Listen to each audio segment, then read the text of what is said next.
Luka Doncic o Anthony Edwards, ¿a quién te quedarías si tuvieses que elegir? ¿Ganará Giannis Antetokounmpo otro anillo u otro MVP?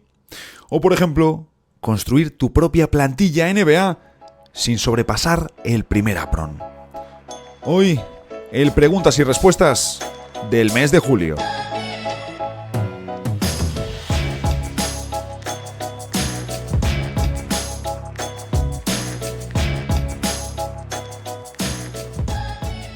Estoy grabando en viernes por la tarde, el que es el último preguntas y respuestas de la temporada 2024-2025. Sale este viernes, el jueves tuvimos el último directo y debo decir que no sé si este preguntas y respuestas va a ser el último con el nombre de The Hustle Podcast. Ya sabéis que este año, esta temporada ha sido la de cambiar el peso del proyecto del podcast al canal. Ha sido un proceso gradual, pero es cierto que todo esto comenzó cuando lancé The Hustle Podcast, vaya. Lo importante ya es el canal, lo es desde hace meses, pero por supuesto sigo lanzando el audio al podcast.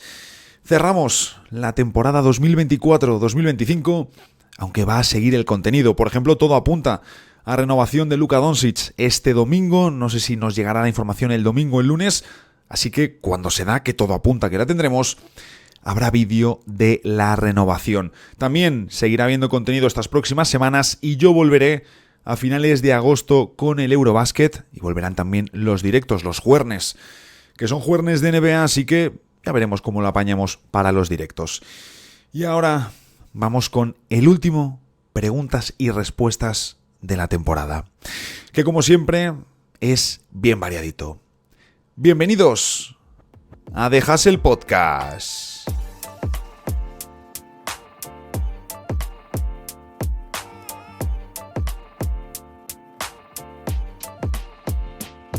Y vamos de lleno con la primera, que es de Sergio Pérez. Me pregunta cuál es el partido más entretenido que he visto de temporada regular, de playoffs y del torneo In-Season Tournament, de los que recuerde, por supuesto. De temporada regular es más complicado porque son muchos partidos y de repente me ha venido a la mente un partido que disfruté un montón en aquellos años tan complicados de Phoenix Suns, que son muchos, pero esos años horribles y oscuros de reconstrucción constante. Hubo un partido que lo tengo guardado en la memoria, sobre todo por el final. Fue el 5 de marzo de 2017, Phoenix Suns contra Boston Celtics, que el partido termina con una canasta de Eric Bledsoe, una pérdida bastante tonta de los Celtics con una buena acción de Marquese Chriss, es de lo poco que hizo positivo en Phoenix, y metió un game winner absolutamente descomunal Tyler Ulis, que en ese momento a mí el base menudo que teníamos en los Suns me encantaba. Pero me temo que era un poco más que cuando estás en una reconstrucción larga y oscura y eres aficionado de un equipo y lo estás sufriendo y sintiendo, y en esos momentos es donde se quedan los verdaderos acérrimos. Es normal que en un momento de popularidad del equipo, de éxito, lo siga más gente, es lógico. Es más fácil seguir a un equipo y más apetecible cuando juega bien y gana que cuando hace el ridículo y está al fondo de la competición. El caso es que en esos momentos el aficionado se agarra a cualquier cosa, a cualquier clavo ardiendo que aparece. Y ese game winner de Tyler Ulis lo tengo guardado en la memoria. Del In-Season Tournament, creo que este año hemos tenido partidos muy interesantes, pero me voy a quedar con el Warriors-Rockets, que tuvo esa polémica al final de la falta no pitada, el cabreo de Steve Kerr, los tiros libres de Houston. Fue un partido muy entretenido que generó luego mucha conversación y aunque casi todo, lógicamente, gira alrededor de la polémica, fue un partido de estos duretes de ver, pero porque está siendo un despliegue de acción de los dos equipos y parecía más un partido de playoffs y de hecho una antesala de lo que serían varios de los partidos de los playoffs en los que se han enfrentado Warriors y Rockets en primera ronda. Y de los playoffs es imposible quedarse con uno, no se puede. Pero te voy a decir, la primera vez que vi a Phoenix ganar en playoffs fue increíble en 2021. Luego, el del triple, el que termina, que además fue un partidazo, el que termina con el game winner de Luka Doncic ante los Clippers en 2020, que ese partido fue una maravilla. Además recuerdo que, bueno, en la reanudación en Disney, y lo teníamos, recuerdo, no sé qué día, imagino que un domingo, y lo teníamos en un horario perfecto, y bueno, fue una locura. Y por supuesto, porque no me puedo quedar con otro, aunque no fue el más bonito de la serie, es que tenía toda la tensión que tenía por cómo se habían desarrollado los hechos el séptimo partido entre Cleveland Cavaliers y Golden State Warriors.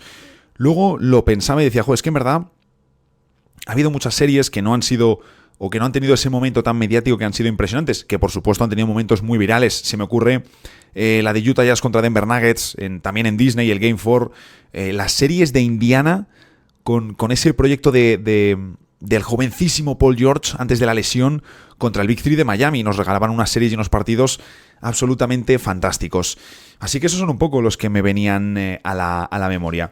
Luego tenemos la pregunta de Rodrigo Jiménez Azorín, que me pregunta por los partidos NBA que he podido ver en directo, que cuál es el mejor recuerdo que tengo en un estadio y que también puede ser de selecciones. Bueno, y me gusta el final, ¿no?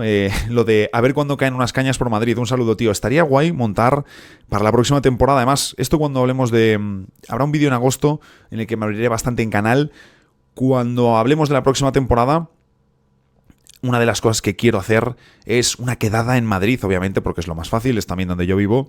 Y estaría muy guay hacerlo, a lo mejor un domingo para ver NBA, tomar algo y charlar un poquito de lo que más nos gusta. Pues mira, quitando lo que se ha jugado en Madrid, que de pequeño vi el partido contra Utah Jazz y luego el partido contra Oklahoma City Thunder, solo he estado en el All-Star de Chicago 2020. Solo he estado una vez allí, que fue no fue para una cosa menor. Obviamente, si solo he estado una vez y encima es esa vez, el recuerdo es muy sencillo, ¿no? Fue un fin de semana que se pasó luego muy rápido, pero que fue una auténtica gozada y un recuerdo impresionante. Luego de selecciones sí que he visto más. Casi todo lo que he pillado yo en vivo, de estar viéndolo yo en el pabellón, han sido más amistosos, partidos de ventanas, cosas así. Pero te diría que el torneo de Málaga del Centenario con España, Estados Unidos, con Eslovenia fue una gran experiencia. Además también Málaga, que es una ciudad que me encanta. Se combinó también trabajo coincide con la Feria de Málaga, había amigos míos, salimos también, se vino Rabinal, se vino más gente, se vino Noelia, bueno, en fin, tuvo de todo ese fin de semana, fue muy divertido. Y luego además el torneo era muy interesante, muy apetecible, comenzaba con una gala, no recuerdo, el castillo de... no me acuerdo ahora exactamente el nombre, lo tengo ahí en la punta de la lengua, un castillo ahí en Málaga, en el centro de la ciudad. Fue un fin de muy chulo, ¿no? Comenzó ahí con un evento y tenías a Steve Kerr, a Michael Bridges, a todo el staff de Estados Unidos, el poder ir a hablar con ellos a las instalaciones de The Embassy. La verdad que fue un fin de semana impresionante, pero sí que con la selección también, cuando fui a ver la vuelta de Ricky Rubio, cuando jugaba con la selección en Zaragoza. Bueno, ahí con la selección sí que hay más momentos destacados, porque por pura cercanía es más sencillo acercarse. Me gusta siempre cuando Kylian me deja cositas, y esto ha sido muy interesante porque me dice, bueno, además que él se le ocurra de lo lindo, me dice, te voy a hacer currar de lo lindo. Imagina que eres multimillonario y que para la próxima temporada básicamente traigo de vuelta a los Seattle Sonics a la NBA. Y tengo que formar un equipo, como os decía en la introducción, tengo que formar un equipo de 15 jugadores con un jugador de cada franquicia de la Conferencia Oeste, pero no puedo superar el primer apron. Y me pregunta que qué roster formaría. Debo decir que no es algo, digamos, tampoco no lo he considerado demasiado complicado, porque yo he partido de, vale, voy a coger obviamente una mega estrella. También quería poner algunas restricciones porque digo, no tendría sentido decir así, venga, y Víctor Wembanyama y no sé quién, ¿no? Y empieza a coger jugadores muy top, que ya sean muy buenos y que estén en contrato rookie, y sacas un equipo que es irreal, ¿no? Las dos estrellas que he juntado no se van a juntar, o al menos no a corto plazo, pero sí que encaja a nivel salarial, y obviamente luego he ido a por jugadores que con el contrato que tienen pues encajan muy bien al lado de si ya tienes dos estrellas. De acuerdo, el límite del primer apron, para que lo tengamos en mente, es de 195,5 millones de dólares, iba a decir de euros. No voy a pasarme, como os decía, con los contratos rookies. Y lo que quiero hacer es un equipo para Luka Doncic. ¿Por qué? Porque varias estrellas ya tienen o equipos mejor formados a su alrededor. Incluso el de Luka en Dallas tenía mucho más sentido que el de Lakers. Y es como la estrella más obvia para decir, oye, pues vamos a rodearle top. Oye, Giannis Antetokounmpo, bueno, era otra opción, pero he dicho, oye, vamos a hacerlo con Luka. Y porque por edad, obviamente, claro, te digo, Sei ya tiene un equipo que es campeón. Entonces digo, oye, pues por edad, si entrase y dijese, vamos a hacerle un equipo candidato campeón a Luka Doncic. Le cogemos al que tiene 45,9 millones y he ido encajando otras piezas hasta que me he decidido por el segundo salario más grande de la plantilla, que es la otra gran estrella. Esto es básquet ficción, así que yo estaba pensando en perfiles interiores, pero digo, realmente no hace falta. Es decir, Luka no necesita un Anthony Davis para ganar la NBA. Necesita un muy buen pivot, pero no necesita un Anthony Davis, ¿no? Yo creo que él podría ganar la NBA con un 5 como Hartenstein, tanto que hablamos de él, ¿no? Que es un jugador de muy alto nivel, pero no es obligatorio un Anthony Davis. Y en el baloncesto actual, que los jugadores que más diferencias marcan son aquellos que generan con el balón en sus manos, digo, hombre, pues si pones a Luka al lado de otra superestrella creativa y generadora y que además tengan sentido juntos, ya fantástico, dices, vale, pues una clave es que pueda defender a un alto nivel. Entonces, me he ido por 45,5 millones con Anthony Edwards. Básquet ficción, es mi equipo, e imaginad lo que moverían estos dos juntos. Luego, como el tercer salario más alto del equipo, uno de los titulares, por supuesto, les acompañaría, ya he cogido un jugador de Lakers, he cogido un jugador de Minnesota, eso descarta ya al resto de jugadores de estas dos plantillas. Y el siguiente jugador es de Oklahoma City Thunder. Necesitas un perro de presa defensivo, un especialista al lado de Luka y de Edwards, sobre todo para que ya digamos, oye, tenemos dos defensores por encima de la media. Así que de Oklahoma City Thunder me quedo con Lu Dort. Para seguir completando el quinteto, vamos a meter otro gran especialista defensivo con un salario de 13,9 millones, que es una ganga que estoy seguro, si esta misma cuestión se la planteaseis a otros creadores de contenido, estoy seguro de que muchos elegirían a Herb Jones con 13,9 millones. Y por último, es cierto que aquí os he dado el que sería el ala pivot, ¿de acuerdo? Y vamos a completar el quinteto con el cuarto salario más alto de la plantilla. Los 5 titulares son los 5 salarios más altos, ¿de acuerdo? Lo que pasa es que tenemos ordenados a Luka en primera posición, Edwards en segunda. Lu Dort es el tercer salario más alto, pero el tercer mejor jugador del equipo y el cuarto en salario. Uno de los mejores contratos de la NBA en relación producción, impacto, con lo que cobra, con el momento en el que está de su carrera. Ivica Zubac. Sería increíble. Y ahora vamos con los jugadores de banquillo, ¿de acuerdo? Obviamente, al elegir a Zubac y al elegir a Herb Jones, ya de Pelicans y Clippers, no puedo escoger a nadie. Por si alguno pensaba, oye, lo mismo escoge a Zion Williamson. El primer jugador que aparece en el banquillo con 11,5 millones de dólares, porque era el que creo que más sentido tenía de los Golden State Warriors, me voy con Moses Moody. Es un jugador que me gusta, es un jugador que ya lo hemos hablado en alguna ocasión, ¿no? Creo que le deben dar minutos, pero a mí me gusta más en el 2, creo que en el 3 se te queda pequeño. Golden State tiene un problema con la rotación de esos jugadores porque se le queda demasiado pequeño el equipo. Para mí Moody tiene que ir al 2. En el 3, ya os digo que el tamaño es muy importante en el básquet actual, y con Moody, que justo Oklahoma viene de ganar con un quinteto de jugadores bajitos, pero muy... No es un patrón tan sencillo de seguir con los jugadores que han ido seleccionando. Y precisamente también Caruso y Hartenstein son dos piezas que han añadido tamaño en sus posiciones. Porque aunque te puedan ir en muchas ocasiones con un quinteto en el que tengas a Shai, en el que tengas a Jalen, en el que tengas a Caruso, no hablamos del quinteto más grande. Ojo, tampoco es pequeño, pero sí que es muy potente a nivel físico. Y esto es fundamental. Así que con 11,5 millones, como os digo, meto a Moses Moody. El siguiente jugador va a ser de Dallas Mavericks y me voy a quedar con, yo diría, la gran ganga en cuanto a contrato que tienen en el equipo. No es Max Christie, sino Najee Marshall por 9 millones de dólares para tener un alero que tiene también capacidad de crear y de hacer cosas en ataque, que creo que es muy interesante tener un perfil así siempre en el banquillo. Mi segundo pivot por 6,7 millones viene de los Houston Rockets, un jugador veterano como Clint Capela.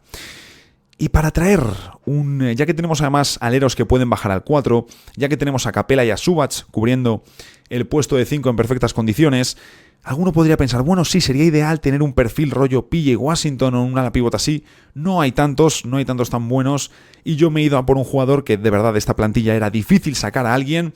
El único jugador con contrato rookie real que hay en mi plantilla por 3 millones de dólares, un jugador que, oye, para un contender está fantástico. Kyle Filipowski, al final un grande que pueda abrir la cancha con su tiro exterior, creo que es fundamental para Luka Doncic y en general para cualquier estrella de equipo, pero sobre todo si es un tío creativo con el balón en sus manos, es esencial un jugador así. ¿Que sería mejor que fuese un tipo más hecho, con más defensa? Sí, pero bueno, no he sacado tampoco una plantilla perfecta. Es un jugador por cada equipo. Luego de San Antonio, de la Conferencia Oeste, por supuesto. Luego de San Antonio Spurs por 3 millones para tener un tirador en el banquillo, Julian Champagne, no hay mucha historia aquí. Por 2,3 millones como jugador de banquillo también, por supuesto, como un veterano que esta temporada tiene que demostrar que sigue teniendo vida para un contender, me quedo de los Denver Nuggets a Bruce Brown. Otro de los mejores contratos de la liga, un jugador que este año apunta a subir mucho. De los Memphis Grizzlies, 2,3 millones también. Me quedo a Scottie Pippen Jr. Bien, ya cuando he entrado en este nivel, ya la plantilla, lo gordo, estaba repartido, y es cierto que he terminado dejando margen, ¿de acuerdo? Pero también he dicho, oye, pues sí, aquí podría haber metido a Keon Ellis y daban los números, pero también es irreal, ¿no? Dentro del básquet ficción he querido hacerlo lo más realista posible. Así que mi siguiente jugador es, también 2,3 millones, mínimo de veterano, Doug McDermott de los Sacramento Kings. Luego, por 2,2 millones, mi tercer pivot de los Portland Trail Blazers, Duop Red, una opción baratita que puede tener minutos en temporada regular. Y cierro mi plantilla con un jugador que dices, oye, pues lo mismo luego te sorprende y aporta más de lo que esperas. Por 2 millones, Nigel Hayes Davis. 186,7 millones de plantilla, así que he dejado cierto margen hasta esos 195 millones. Y la rotación principal nos quedaría con Luka Doncic en el puesto, bueno, voy a decir el quinteto directamente, ¿qué digo yo? Luka Doncic, Anthony Edwards, Lu Dort, Herb Jones y luego Ivica Zubac en el puesto de pivot, con una segunda unidad formada por Scottie Pippen Jr., Moses Moody, Najee Marshall, Kyle Filipowski y Clint Capela. Y el tercer quinteto hasta los 15 jugadores, Bruce Brown, Julian Champagne, Doug McDermott, Nigel Hayes Davis y Duop Red. Como os digo, encajaban mejor o eran mejores jugadores que también encajaban en salario. Keon Ellis era el más claro, pero no tenía sentido meter a Keon Ellis en el tercer quinteto. Mi querido Fernando Casal Rodríguez me dice que espera que lo haya pasado de lujo por Roma, que así fue, y me pregunta por el nuevo mega pabellón que van a construir los San Antonio Spurs, añadiéndome que la máxima prioridad de la franquicia debería ser darle un equipo competitivo a Víctor Wembanyama. Bien, en octubre de 2023 ya abrieron un centro nuevo de entrenamiento, el Victory Capital Performance Center. Y ahora para este nuevo proyecto del que tú me comentas, lo que más me gusta es cuál es el nombre del proyecto. Han garantizado ya $1.000 millones de lo que necesitan para el proyecto, que tengo entendido que son 1.500 millones. Como siempre va a haber una parte que están negociando para que sea de impuestos, pero ya tienen 1.000 millones garantizados para el proyecto que se llama Proyecto Marvel. Marvel Project, me encanta. Y en noviembre de 2025 se vota en el condado de Bexar una aportación de más de 300 millones vía impuestos, que creo que es lo que falta porque está por definir exactamente si van a ser, creo que la cifra está entre 1.250 y 1.500 millones lo que necesitan para este nuevo pabellón. Pero no es solo nuevo pabellón, que es, como dices, un nuevo pabellón en una nueva ubicación. Va a estar, de hecho, donde se encuentra actualmente el Instituto de Cultura de Texas.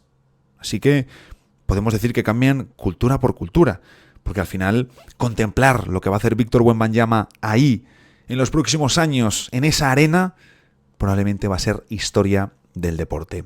Pero como os digo, no es solo esa construcción del nuevo pabellón, sino que también van a construir otro centro de entrenamiento y lo que garantizan también a la ciudad es una serie de compromisos comunitarios por permanecer en la ciudad, el acuerdo que tienen, por esa parte que entra vía impuestos, en fin, que me parece algo absolutamente fantástico. Mr. JGF, querido Nacho. Mr. JGF, querido Nacho, mi pregunta para el preguntas y respuestas. Me viene a preguntar básicamente que si considero que Giannis obtendrá algún anillo u otro MVP de aquí a su retirada. Y me dice, yo diría que sí, pero no sé si en Bucks o en otro destino. Un abrazo enorme. Bueno, un abrazo de vuelta, eso por supuesto. Y lo primero, ante todo, educación. Anillo, fíjate que tengo el aire acondicionado puesto, pero es tremendo. Con el foco, creo que se ve el brillo en la mano, es tremendo el foco. Yo creo que anillo, pues quizás, depende de si sigue o no en Milwaukee, creo.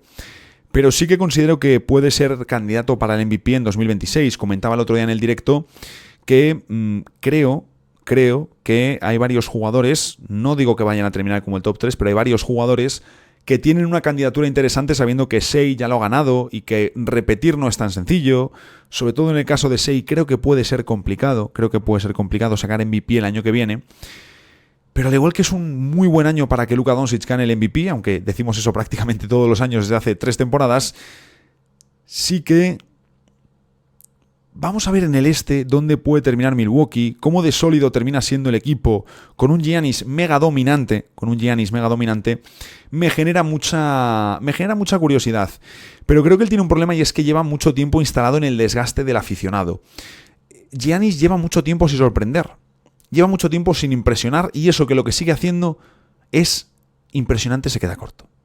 Sigue siendo uno de los mejores jugadores de la liga, uno de los más dominantes, y cuando llega a playoffs sigue demostrando que todavía es una fuerza de la naturaleza en mayúsculas de la NBA. Uno de los 4 o 5 mejores jugadores del mundo, sin ningún tipo de duda. Pero chico, no, Giannis no impresiona desde hace tiempo. Creo que un anillo en Milwaukee no, depende de dónde juegue, y un MVP... Veo antes, por supuesto, faltaría más, porque Milwaukee no es candidato, que si puede colar a los Bucks en un top 4 del este, más porque sea un buen récord de los Bucks que porque sea un este deficiente, si no, pues complicado quitarle el MVP a alguna de las estrellas gordas de la conferencia oeste, creo que sí que lo puede conseguir. Óscar Mancilla me pregunta que cuál ha sido mi periodista referencia de la NBA, y aquí lo tengo muy claro, ¿no? Gonzalo Vázquez. Gonzalo Vázquez, sin ningún tipo de duda. Y no hay mucho más que decir. También la siguiente, que aquí hay una batería de Óscar, me pregunta por Cam Thomas como opción para Milwaukee para ayudar a Giannis Antetokounmpo, que sí es posible. Bueno, estamos viendo cuál es el valor de Cam Thomas en la liga. ¿Qué valor tiene este jugador? ¿Que viene bien ayuda ofensiva en Milwaukee? Sin ningún tipo de duda vendría bien, pero es que no salen las cuentas de un fichaje de Cam Thomas salvo que quiera renunciar a muchísimo dinero. También me pregunta que qué tendría que dar Cleveland o Miami en un traspaso por LeBron. Y aquí también es muy sencillo, porque Cleveland no puede al estar en el segundo apron, y hemos comentado en alguna ocasión que los Cavs no tendrían interés en deshacer ese grupo de 4 jugadores que tienen, y Miami no tiene activos para cerrar un traspaso por LeBron James. No hay más historias. También me preguntas que cuánto gano al mes creando contenido NBA en YouTube, si se puede decir. Gracias, crack. Aquí debo decirte que obviamente depende del mes, todavía estoy lejos de mi objetivo, y si os parece, cuando termine el año, cuando termine 2025, os cuento cuánto he ganado y cómo ha ido evolucionando.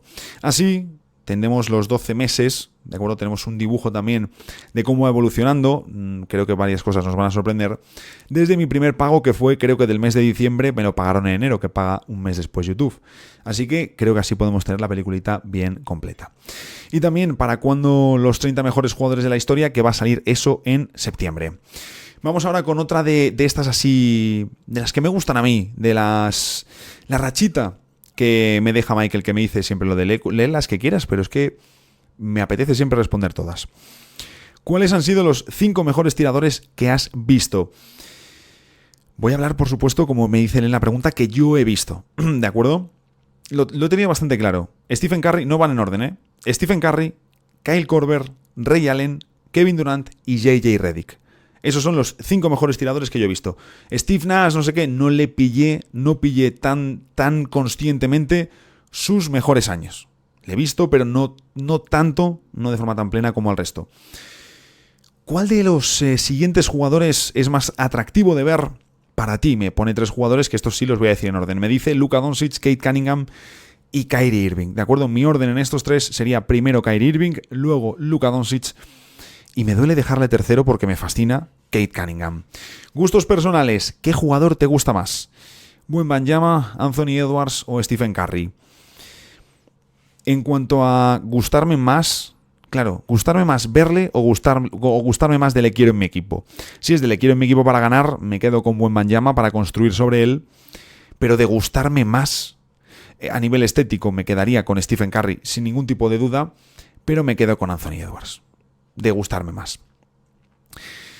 Se decía que Ja Morant había perdido mucha popularidad, me dice Michael, y su mate ante Boston, que es el Rivers que mete brutal, ha sido votado como el mejor mate de la temporada 2024-2025 por los fans. ¿Qué opinas? Bueno, a ver, que Ja Morant ha perdido popularidad es algo evidente y muy real, pero ha perdido popularidad porque no le hemos visto en acción, y cuando le hemos visto en acción no hemos visto al mismo Ja Morant. ¿Qué ocurre? En el vídeo de los 100 mejores mates de la temporada, que está en el canal de YouTube de NBA, el mate de Ja Morant es tercero, ¿de acuerdo? Lo tienen ubicado en tercera posición. Uno de Jalen Green, no recuerdo ahora contra qué equipo, creo que contra Detroit Pistons, está en segunda posición, y luego una barbaridad de Shedon Sharpe está en el primer puesto. A lo que hace referencia Michael es que en NBA ID lo que ha pasado es que han hecho una serie de candidaturas en todas las jugadas y el aficionado puede votar dentro de unas opciones. Y el de Ja Morant ha sido votado como el mejor mate. Pero tampoco me sorprende porque creo que de los mejores mates de esa lista es el que mejor combina viralidad, que es un tipo mediático. Ja Morant es más mediático que Kate Cunningham y más mediático que Shedon Sharpe. Y por supuesto que es uno de los mejores mates de la lista. Entonces, creo que se juntan varias cosas. Ha perdido mucho, porque es evidente, pero sigue siendo un jugador con una capacidad enorme de mover. O lo ha sido. Porque ahora tiene que hacerlo otra vez y esta temporada no ha conquistado. Bueno, pues ha perdido partidos, por supuesto. Si consigue jugar de forma constante y a un nivel de All-NBA, Ja Morant recuperará el hype, no tengo ningún tipo de duda. Pero para ello tiene que jugar y demostrar. Mirar Zion Williamson como ha caído y en su momento tiraba más que Ja Morant. No es lo mismo, pero un caso exagerado. Y la última, ¿crees que Jalen Green va a triunfar en Phoenix? Yo sí, un saludo. Me encanta tu optimismo, ojalá tenerlo yo. La realidad es que no tengo ni puñetera idea, pero ni puñetera. Quiero ver primero cómo juegan con el nuevo staff técnico, qué es lo que va a plantear a nivel de sistema ofensivo. Pero es cierto que ese Jalen Green más Devin Booker creo que no va a tener un punto medio, es decir, o va a funcionar muy bien y de forma fantástica el sistema va a conseguir explotar dos jugadores capaces de generar ventajas y muy anotadores, pero donde no hay un jugador enfocado a hacer jugar al equipo, o va a ser un desastre. No veo término medio, No veo término medio. Y ya sabéis que a mí lo de ir sin un base real en este equipo no me transmite confianza por lo que hemos visto hasta ahora. Íñigo Montoya Duriz me dice, bueno, que es una pregunta clave. ¿Qué película sobre básquet viste y cuál es tu favorita? ¿Qué películas en plural? Hay un par increíbles, otras muy míticas, y luego está la de Shaquille O'Neal con Penny Hardaway, que es bastante, por no decir mucho, mejor que El Padrino.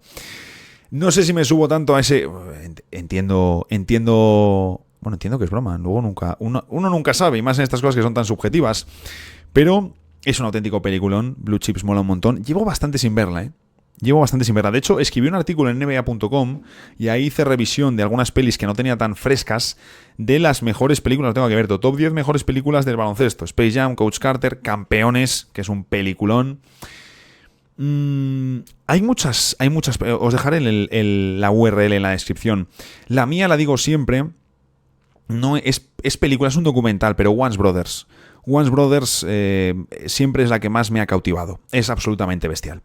Y de hecho, en relación a esto, que nos lo soltaba también en el Juernes, Carbo2561 dice: pues me molaría muchísimo dedicarle, aunque sea un par de minutos, a que la gente vaya soltando contenido, sobre todo documentales, series documentales, aunque también películas e incluso libros sobre baloncesto, tanto de épocas como de hitos o personajes y de dentro y fuera de la NBA. Los hay muy buenos de selecciones en Europa o de básquet universitario. Por ejemplo, creo que me he fundido los más conocidos. Creo que me he fundido ya los más conocidos, pero seguro que entre todos salimos con opciones mucho más frescas. Hay muchas recomendaciones. Yo, es cierto, me he dado cuenta mientras lo hacía. Mira, los tengo por aquí, los había soltado. A ver. Que los enseñe a cámara. Justo el otro día... el último libro que me puse a leer de básquet fue el último de Gonzalo Vázquez. Lo que pasa que en ese momento tomé la mala decisión de empezar varios a la vez y uno de los que fui apartando fue el de Gonzalo, no por nada, sino porque en parte, como estoy tanto tiempo con cosas de baloncesto, luego muchas veces cuando quiero leer me apetece también leer cosas diferentes, y este año he estado leyendo más cosas de política, pero dos libros que me gustaron mucho en su momento y que verdaderamente recuerdo que los estaba disfrutando mucho mientras los leía son el de LeBron INC, la parte como... Bueno, es muy interesante, ¿no? Cuentan cosas más distintas de LeBron James, un enfoque distinto, y luego un clásico de When the Game Was Ours. Dos libros que estos recuerdo de estar leyéndolos diciendo, joder, qué lecturas más disfrutables, de las que más he disfrutado leyendo de baloncesto. Tengo también por ahí el libro de Pau Gasol, ese no me cautivó tanto. Ese la verdad que no me fascinó. Pero, vamos, me parecería muy interesante que pongáis opciones en los comentarios y que dejéis las recomendaciones que más os han gustado a vosotros. O sea, lo que hayáis consumido vosotros, que digáis, esto se ha quedado conmigo y a lo mejor desde entonces no he encontrado algo que me haya gustado tanto en el baloncesto. Luego esto que me propone Arraco Music, muy interesante, que me dice tier list de creadores de contenido NBA en español. Esto sí que lo tengo que hacer borracho. Esto lo tengo que hacer borracho y aparte, en un episodio en concreto para ello, incluso un día en directo. Decidme a quiénes tendría que meter, quiénes calificarían y yo fuera de coña, os lo hago de la forma más honesta y objetiva posible. Entonces, siempre de forma respetuosa, faltaría más. Estoy sudando de una manera que es criminal, O sea, el foco este es destructivo. Me dice Cabaleiro que qué me parece la idea de hacer una sección de vídeos la próxima temporada en la que en cada vídeo analice a uno o varios jugadores en específico, bueno, viniendo a señalar sus virtudes, sus puntos débiles, cómo creo que podrían mejorar diferentes aspectos del juego y qué podrían potenciar algo más. Este jueves en el directo os conté un poco cómo va a ser la distribución de los vídeos de la próxima temporada. Tendremos un tráiler explicándolo. Me gusta esta idea que me sueltas. Me la voy a apuntar porque de las ideas que me dais en muchas ocasiones he sacado vídeos. Pero es que tengo y he tenido, por desgracia, porque en ocasiones ha sido contraproducente, demasiadas secciones que quiero explotar y no me ha dado la vida ni lo he gestionado de la mejor manera. Pero eso en uno de los vídeos que sacaré en agosto os lo explicaré tranquilamente. Y mi querido Fernando Casal, de nuevo, me pone: buenas Nacho, ahí va un Rapid Fire fresquibiris. Creo que con esto terminamos, no estoy seguro, pero me había gustado mucho, creo que es el final, y me había gustado mucho las elecciones. Primero me dice, bueno, importante, ¿a qué jugador prefieres para un Game 7 de las finales? Y me dice, Chauncey Billups o Allen Iverson, Chauncey Billups, Durant o Kobe. Y aquí debo decir que depende de quién sea la primera espada del equipo. Y si es para serlo, me quedo con Kobe. Anthony Edwards o Luka Doncic. Pau Gasol o Dwight Howard, me quedo a Pau Gasol. Manu Ginobili o Wade, me quedo a Dwayne Wade pick sin ninguna duda. Kevin Garnett o Chris Bosh, me quedo a Kevin Garnett sin ningún tipo de duda. LeBron o Giannis, LeBron sin ningún tipo de duda. Rondo o Kyrie Irving, me quedo a Kyrie Irving. Tony Parker o Steve Nash, me quedo a Steve Nash. Y Pau Gasol o Dirk Nowitzki. Si es un Game 7 en NBA, me quedo a Dirk Nowitzki. Si es un Game 7, si es una final de los Juegos Olímpicos en FIBA, me quedo siempre a Pau Gasol. Así que Dirk Nowitzki, porque como efectivamente me has dicho, es un Game 7 de la NBA. Hasta aquí llega este último preguntas y respuestas de la temporada 2024-2025. Debo decir que menos mal porque es que me voy a tener que duchar después de este vídeo. En fin, ya os iré... Bueno, los vídeos que veáis a partir de ahora son los que he dejado grabados durante los últimos días. Y lo dicho, regresaremos a los directos, no sé si a finales de agosto, pero si no, a inicios de septiembre ya estaremos con los directos. Pasado un mes de agosto muy bueno y ya os contaré los planes para la próxima temporada. A disfrutar mucho del mes de agosto y nos vemos, si lo hay, en el próximo episodio de The Hustle Podcast.